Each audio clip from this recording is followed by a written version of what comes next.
The city lights glittered below, casting a shimmering glow over the sprawling metropolis.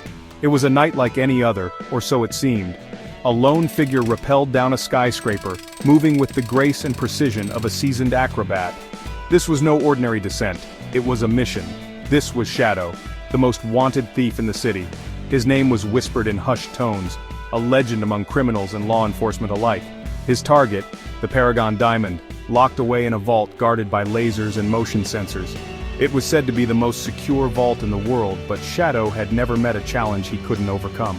Shadow expertly bypassed the security systems, his movements a blur of efficiency. Each step was calculated, each action precise. Years of experience had honed his skills to perfection. He had trained for moments like this where failure was not an option. He reached the vault, his nimble fingers working on the lock with the finesse of a master locksmith. The seconds ticked by, each one feeling like an eternity. Just as he felt the lock click open, sirens wailed. The police had arrived, their flashing lights casting an ominous glow through the windows. Shadow knew this was a trap. He had been betrayed. But by whom? His mind raced as he tried to piece together the puzzle. He pocketed the Paragon Diamond, a sense of foreboding washing over him. This heist was supposed to be his masterpiece, but now it felt like a noose tightening around his neck. He had to escape, and fast. Every second counted as he made his way to the exit, his heart pounding in his chest. The night was far from over. The interrogation room was cold and sterile. Shadow sat opposite Police Chief Anderson, a seasoned officer with a steely gaze. Anderson knew Shadow was a master thief, responsible for stealing millions. But he also knew something else. Shadow was his only hope. The Syndicate. They're bigger, more organized than anything you've ever encountered. Anderson offered Shadow a deal. Help them bring down the Syndicate and earn his freedom. Shadow hesitated. Working with the police felt like betraying everything he stood for. But the Syndicate was a different breed. They were ruthless and dangerous. Shadow looked at Anderson, his face unreadable. What's the catch? Shadow's transformation into Detective Michaels was swift and jarring. Gone were the sleek black suit and the mask. He now wore a detective's trench coat, a badge, a foreign object on his chest. His new team, led by the gruff Detective Miller, viewed him with suspicion. Don't trust a word he says. Once a crook, always a crook. Michaels ignored their barbs. He knew he had to prove himself. He threw himself into the work, his criminal mind now analyzing crime scenes from a different perspective. He could think like the enemy, anticipate their moves. The Syndicate was like a hydra, its tentacles reaching every corner of the city. They controlled politicians, judges, and even some within the police force. Bringing them down required more than brute force.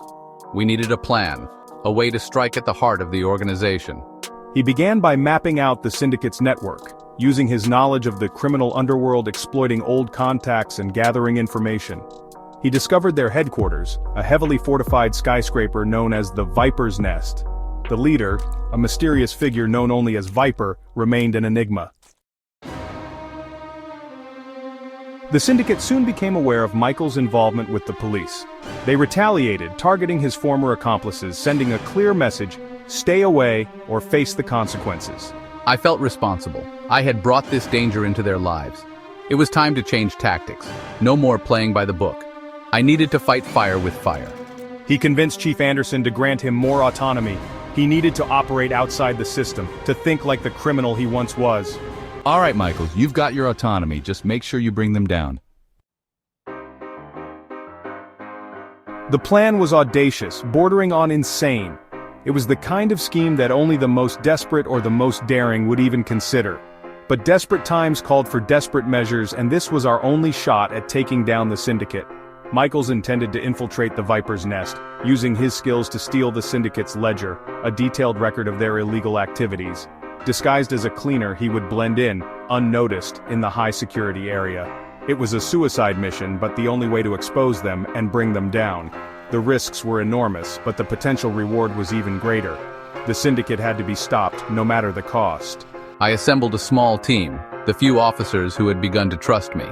These were men and women who had seen the worst of the Syndicate's crimes and were willing to risk everything to bring them to justice.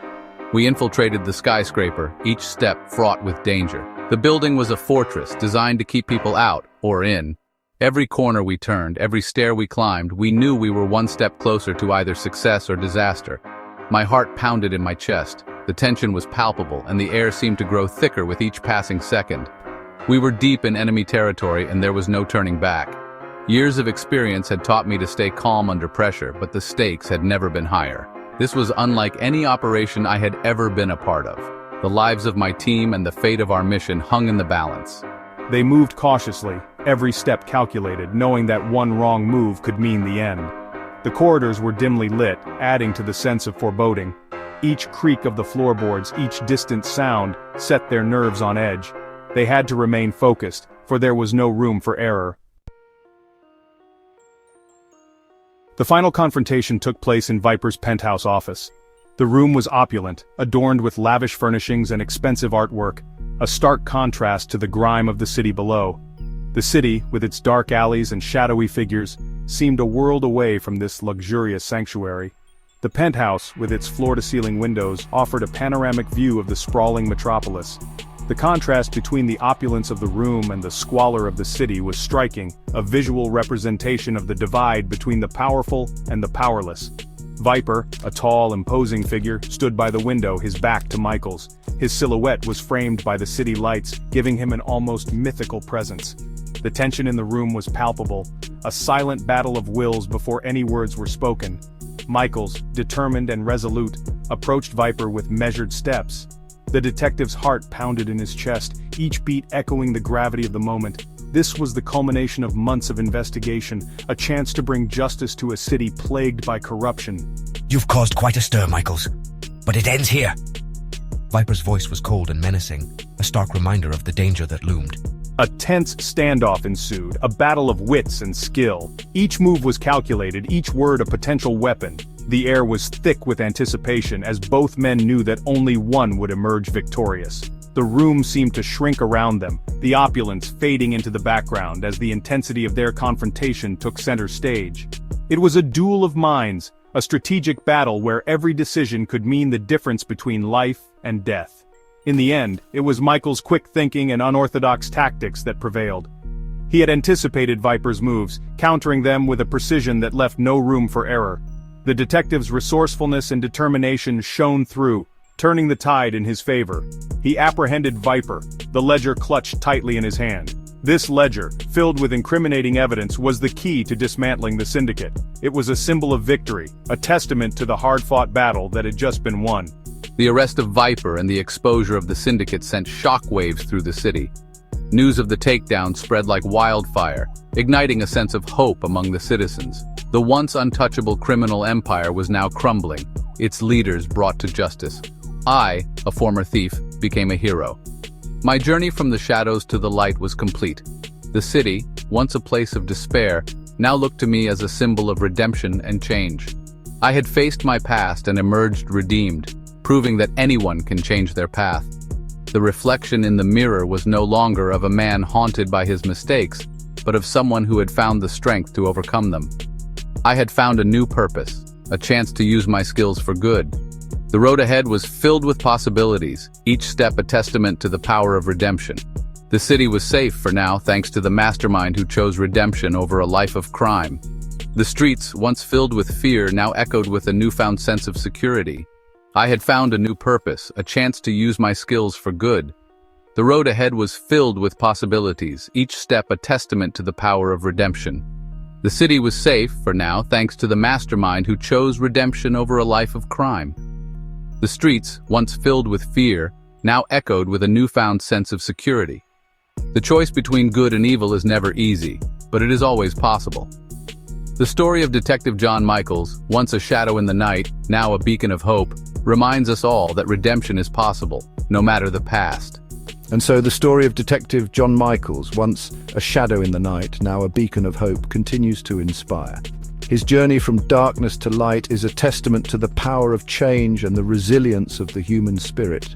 The city, bathed in the golden light of dawn, stands as a symbol of renewal and hope.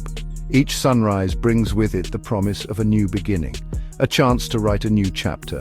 Redemption is possible, no matter the past. Stay tuned for more tales of courage and transformation as we continue to explore the depths of the human spirit and the power of change.